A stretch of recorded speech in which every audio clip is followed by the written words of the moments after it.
This video education and information purpose only.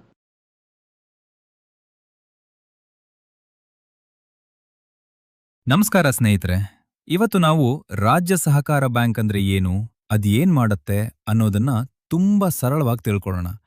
ಮೊದಲಿಗೆ ಒಂದು ಪ್ರಶ್ನೆ. ಒಬ್ಬ ರೈತನಿಗೆ ಬೆಳೆ ಸಾಲ ಬೇಕಾಗಿದೆ ಅಂದ್ಕೊಳ್ಳಿ.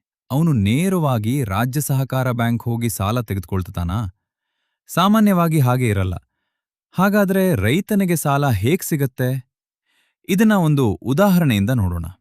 ನಮ್ಮ ಗ್ರಾಮಗಳಲ್ಲಿ ಇರುವ ಪ್ರಾಥಮಿಕ ಕೃಷಿ ಪತ್ತಿನ ಸಹಕಾರ ಸಂಘಗಳ ಮೂಲಕ ರೈತರಿಗೆ ಬೆಳೆಸಾಲ ಸಿಗುತ್ತದೆ.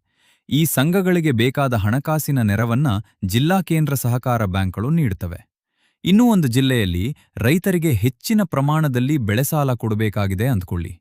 ಆದರೆ ಜಿಲ್ಲಾ ಕೇಂದ್ರ ಸಹಕಾರ ಬ್ಯಾಂಕ್ ಬಳಿ ಇರುವ ಹಣ ಸಾಕಾಗುತ್ತಿಲ್ಲ. ಆ ಸಂದರ್ಭದಲ್ಲಿ ರಾಜ್ಯ ಸಹಕಾರ ಬ್ಯಾಂಕ್ನಿಂದ ಹಣಕಾಸಿನ ನೆರವು ಪಡೆಯುವ ಅವಕಾಶ ಇರ್ತದೆ. ಹಾಗಾದ್ರೆ ರಾಜ್ಯ ಸಹಕಾರ ಬ್ಯಾಂಕ್ ಅಂದ್ರೆ ಏನು? ಸರಳವಾಗಿ ಹೇಳುವುದಾದರೆ, ರಾಜ್ಯ ಮಟ್ಟದಲ್ಲಿ ಕಾರ್ಯನಿರ್ವಹಿಸುವ ಪ್ರಮುಖ ಸಹಕಾರ ಬ್ಯಾಂಕ್. ಇದು ಸಹಕಾರ ಬ್ಯಾಂಕಿಂಗ್ ವ್ಯವಸ್ಥೆಗೆ ಹಣಕಾಸಿನ ಬೆಂಬಲ ನೀಡುವ ಪ್ರಮುಖ ಸಂಸ್ಥೆಯಾಗಿದೆ. ವಿಶೇಷವಾಗಿ ಜಿಲ್ಲಾ ಕೇಂದ್ರ ಸಹಕಾರ ಬ್ಯಾಂಕ್ಗಳಿಗೆ ಅಗತ್ಯವಿರುವ ಹಣಕಾಸಿನ ನೆರವು ನೀಡುವ ಮೂಲಕ ಕೃಷಿ ಮತ್ತು ಗ್ರಾಮೀಣ ಪ್ರದೇಶಗಳಿಗೆ ಸಾಲದ ಹಣ ತಲುಪುವ ವ್ಯವಸ್ಥೆಗೆ ಬೆಂಬಲ ನೀಡುತ್ತದೆ.